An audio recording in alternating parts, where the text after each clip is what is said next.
Good evening, everyone. I'm coming to you pre-recorded from the library in my father's house, which is situated at about 10,000 feet in the Rocky Mountains. I'm currently reading my script off my computer, which is hooked up to a hotspot on my phone because I, like many other rural students, don't have access to Wi-Fi. It's actually only a result of this pandemic that my dad bought the device that allows me to hotspot through my phone and attend online classes. Many rural students don't have this ability. As the COVID-19 pandemic has swept around the world and found its way into the US, it has uncovered disparities that until now were all too easy for the wider public to ignore. One such example is a disparity between rural students and their ability to access high-speed internet in comparison to their suburban and urban counterparts. As schools across the country have closed down and moved classes to online, rural students are finding themselves scrambling, as even institutions that once provided Wi-Fi, like libraries and other businesses, are closing down as well. This has forced the disparity between rural students and their urban and suburban counterparts to the forefront of our national discussion, but to be completely honest, they should have been at the forefront of our discussions a long time ago. Lack of access to high-speed internet is only one of the myriad of challenges facing rural schools. Rural students have been facing horrible disparities since long before COVID-19 forced us to acknowledge it.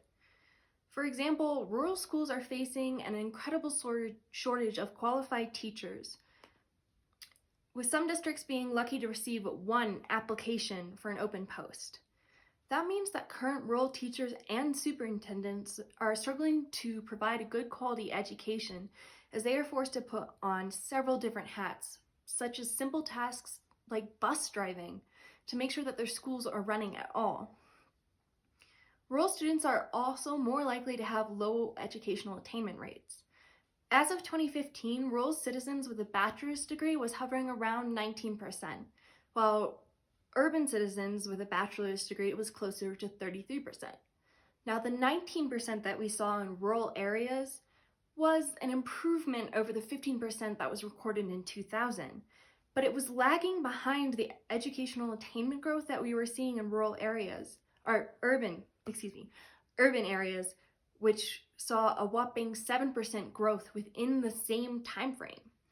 This is particularly concerning because lower education attainment rates don't only mean a less educated public. It means perpetual poverty is more likely to haunt a rural district. Counties with the lowest levels of education face higher rates of poverty and unemployment. And as any good educational researcher can tell you, poverty at home can be extremely detrimental to a student's performance in schools as they struggle to access nutritious food, find the support to study, or prioritize education as a whole. Those living in poor areas are more likely to drop out of high school or have lower test scores. Rural communities are also facing a phenomenon known as the brain drain, in which citizens who are educated leave their communities after earning their degree to go to cities where there are more opportunities. This means that any benefit of higher educational attainment is lost in rural communities as the educated youth move away. Now, that is just a really short, watered down list of some of the issues that are facing rural schools today. For some of you watching, I'm sure that this isn't news to you, but for many of you, the disparities I'm listing could be quite surprising. They certainly were to me when I began my research. The papers on racial and gender inequality were of no surprise to me, but the disparities between our city and country schools were, particularly because the roots of those issues, including the ones I mentioned earlier, are the same of those almost a century ago. That's not an exaggeration. I've read papers written over decades, like one from the United States Commissioner of Education in 1922, to papers written by senators in the 1980s, to researchers from the last 20 years, and all of them are discussing the same issues. They are all in some way or another discussing a lack of federal engagement in rural schools, lack of funding, and a lack of understanding of rural schools' contexts and cultures. I couldn't actually distinguish that these papers were written decades apart until I looked at the publication dates. That's how little has changed for these schools in the past 100 years of educational reform. Now, all this begs the question, why are rural schools not a larger part of the discussion when we talk about educational reform? Why has so little changed? The answer to that is one that is very similar to why we have many other disparities in the US. It's ultimately a question of power. The driving forces behind educational reform, namely research and legislation, do not prioritize rural issues because rural communities simply do not have the political capital of urban and suburban communities. Now, what is political capital? Political capital in this context is the power or influence that defines how politicians and researchers prioritize their actions. So suburban areas, for example, have high political capital because the families in those areas are usually highly involved in their child's education by being in communication with school boards. That may not be as prevalent in rural areas. Meanwhile, urban citizens are also generally more politically engaged, which means policymakers are more likely to prioritize their issues for a boost when it comes election year.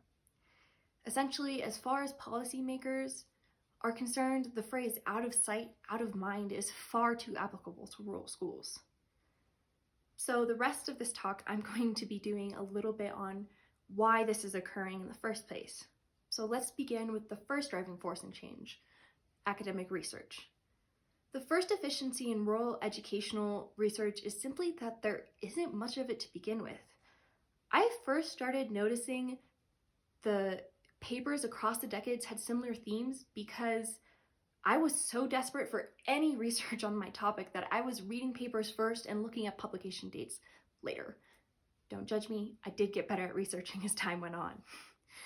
But beyond my own observations, I have found writings like an appeal in the Journal for Research in Mathematics Education, where the editor chided researchers, noticing that of the 400 submissions to the journal thus far, or to that point, none mentioned rural schools in the context of the communities. Now, what research does exist is widely criticized as being insufficient in its consideration of the rural context, the culture that will affect how children interact with schools. All too often, the setting of rural is dismissed out of hand, judged to be irrelevant to a school's performance. Nothing could be further from the truth. Context always matters, especially when it comes to individual child development.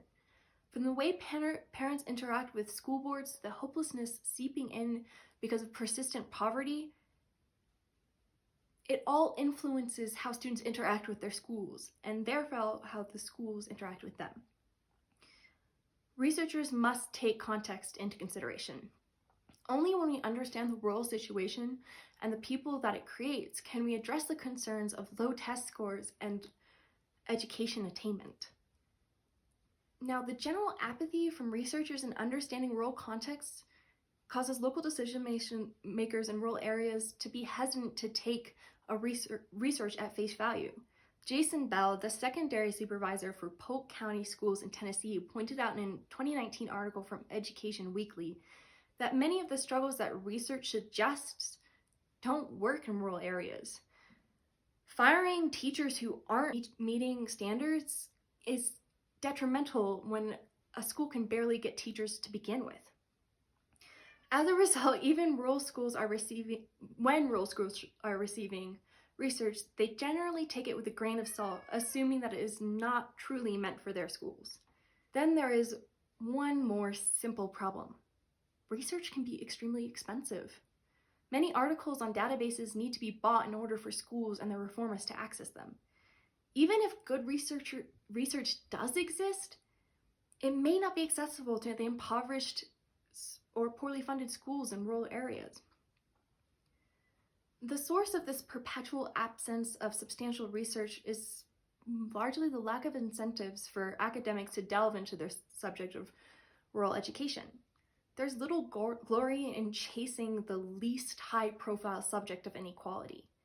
For a researcher who is eager to further their career, rural education research is a dead end because unfortunately, rural schools just aren't what most people from any sphere, academic, political, or public, really want to be reading about. However, the failure of our researchers is not the end of where we're seeing issues. Our politicians are also not doing their own bit to prioritize rural schools. The reasons for this are honestly quite simple. I was talking to Troy Flint, a senior director of communications for the California School Boards Association, who pointed out that many legislative and research epicenters are in cities. To these decision makers, it is more prudent to address the issues facing their direct communities than to work on hypothetical issues of the schools they've never visited or even heard of. Another contributing factor may be the perception that rural schools tend to be ethnically homogenous. With race being such a contentious issue in the US, most policymakers prioritize inner city schools that generally have a lot of racial inequality. And as well-intentioned and important as these efforts are, it means that a lot of rural schools are being put on the back burner, even when they're not actually as racially homogenous as some might believe. Rural schools have been seeing an increase in diversity over the past decade, and yet because the research on all this is so sparse, rural schools are not seen as attractive policy issues. Therefore, rural areas are once again put at a disadvantage as the large majority of the research refuses to acknowledge the actual nuances of rural life. Urban and suburban schools hold more political capital, and therefore our decision makers are more likely to gravitate towards the discussion of those issues. And yet, there must be something we can all do to help rural schools. Unfortunately, changing the mind and perception of an entire country on a section of our education system is a little bit too grand for a small group of people to take on. There are a few small steps, however, that could start with our institutions that might begin to change how our rural schools are faring. First, on the academic side, we really should come up with a definition of what rural even is. As of right now, there are multiple definitions of rural. Depending on what paper you're reading or what branch of the government you're using as a source, the characteristics and demographics of a rural area can change drastically. You can see land use definitions or the jurisdiction or administrative definitions, as well as many others. The choice of definition for a rural area usually comes down to what institution it is using it and what the intention of that definition is.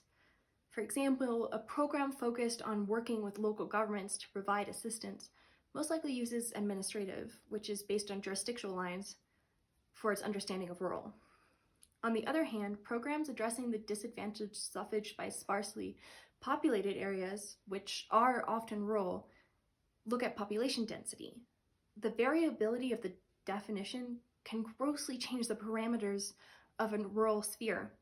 For example, in 2000, the city of Peoria, sorry, I mispronounced that for sure, but in Illinois had a population of 113,000 under administrative borders, but a population of 367,000 people under land-based definitions.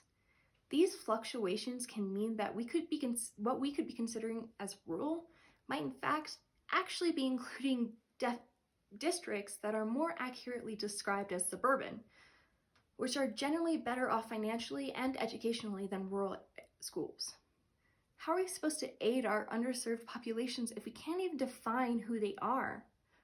There needs to be a serious discussion between our government and researchers to establish who lives in rural areas and what that means.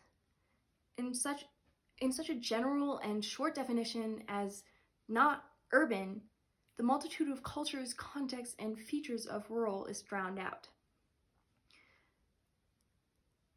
The legislative way we can address disparities in our school system is the financial situation of our schools.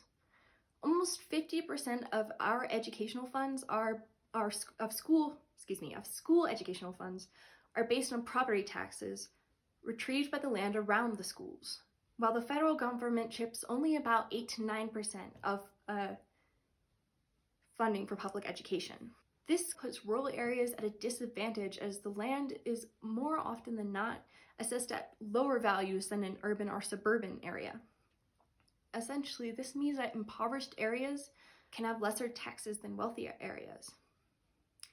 This sort of disparity in spending does not only mean that rural schools are working with lesser resources, such as out-of-date books, but it also means we are handicapping their futures in more visible ways.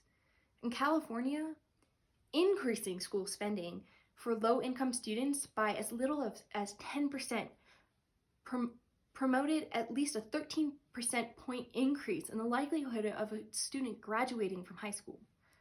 School funding increases generally go towards raising teachers' salaries or reducing class sizes, both of which would directly address two major issues in rural schools, dealing with consolidation and the loss of teachers.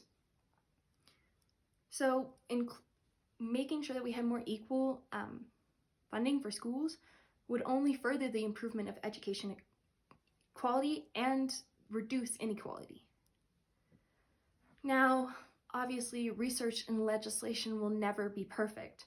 We'll always have to make assumptions that will leave out some defining characteristics of an area or a school.